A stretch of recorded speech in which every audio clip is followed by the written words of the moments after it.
মাহত আমাৰ EM-MCLA সকলৰ দৰমহা 30% আমি কমাই লোৱা যাব। আজি সিদ্ধান্ত হৈ গ'ল, মানে গোটেই যিটো ক্ৰাইচিছটোৰ প্ৰতি লক্ষ্য ৰাখি আগন্তুক 6 মাহত BTCৰ সকলো EM-MCLA সকলে মানে নিজৰ দৰমহাত 30% কমাই লোৱাৰ সিদ্ধান্ত ইতিমধ্যে আমি আজি EC মিটিঙত পাছ সকলোকে ধন্যবাদ জনাইছোঁ। আমাৰ বিভিন্ন চেনেলৰ সাংবাদিক বন্ধুসকল, আৰু আজি গুৰুত্বপূৰ্ণ আমাৰ EC মিটিং আছিল, কেবিনেট বৈঠক আছিল। ইয়াত আমি কেইবাটাও বিষয়ত আলোচনা কৰিছোঁ।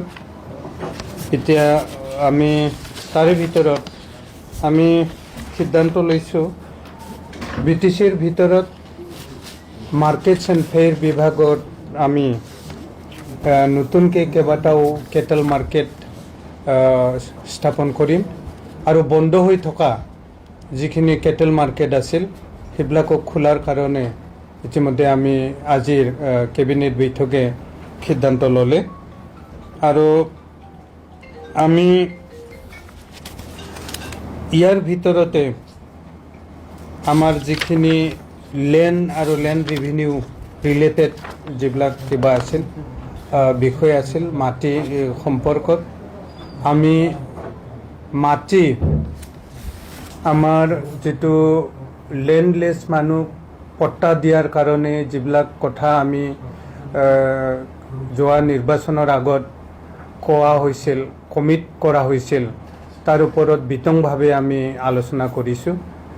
আৰু যিটো মানে বৰ্তমান গভৰ্ণমেণ্টৰ গাইডলাইন আছে 6+1 7 বিঘাকৈ ৰুৰেল এৰিয়াত মাটি পট্টা দিব পাৰে, আৰু টাউনত হ'লে 1 কঠা 5 লাইছা মোটামুটি 1.5 কঠা মাটি দিব পাৰে যদি লেণ্ডলেছ মানুহ হয়।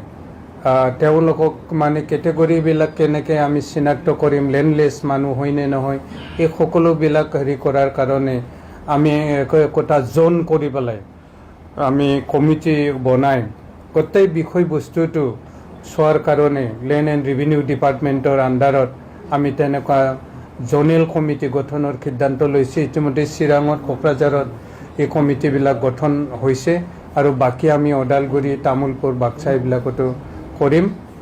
আৰু ইতিমধ্যে আমি আজি যিকেইটা আমাৰ PPP মোডত চলালে, পাব্লিক প্ৰাইভেট মানে কিবা এনেকৈ পাৰ্টনাৰশ্বিপ PPP মোডত কেইবাটাও ইনষ্টিটিউশ্যন চলোৱাৰ কাৰণে সিদ্ধান্ত লৈছে, যিবিলাক মানে আমি বেছি ৰিস্ক যাতে ল'ব লগা নহয়। BTC চৰকাৰে আমাৰ কিবা আদাবাৰীৰ যিটো আমাৰ মিল আছে চেণ্ট্ৰেল চিল্ক বৰ্ডৰ ফাণ্ডিঙত, সেইবিলাক আৰু কেইবাটাও তেনেকুৱা সিদ্ধান্ত লোৱা হৈছে।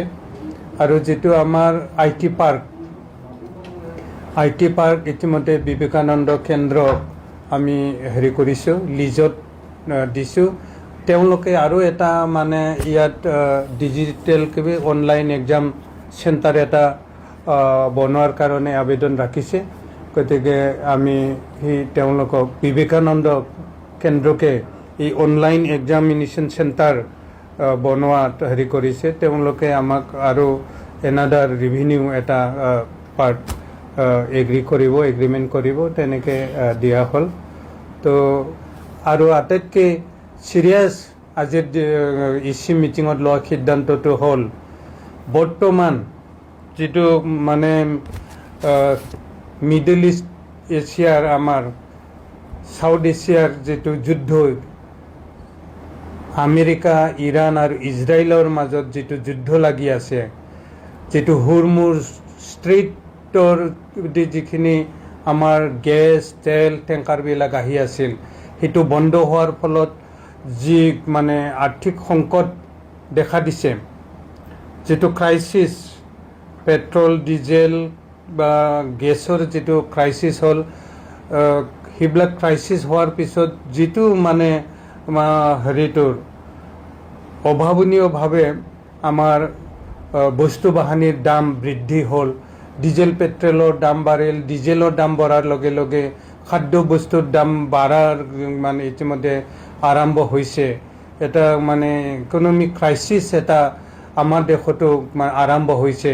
তাৰ প্ৰতি লক্ষ্য ৰাখি আমাৰ BTC চৰকাৰে আজিৰ কেবিনেট বৈঠক ইচি মিটিঙত সিদ্ধান্ত লোৱা হ'ল যে অহা 6 মাহত আমাৰ EM MCLA সকলৰ দৰমহা 30% আমি কমাই লোৱা যাব। আজি সিদ্ধান্ত হৈ গ'ল। মানে গোটেই যিটো ক্ৰাইচিছটোৰ প্ৰতি লক্ষ্য ৰাখি আগন্তুক 6 মাহত BTCৰ সকলো EM MCLA সকলে মানে নিজৰ দৰমহাত 30% কমাই লোৱাৰ সিদ্ধান্ত ইতিমধ্যে আমি আজি ইচি মিটিঙত পাছ কৰিছোঁ।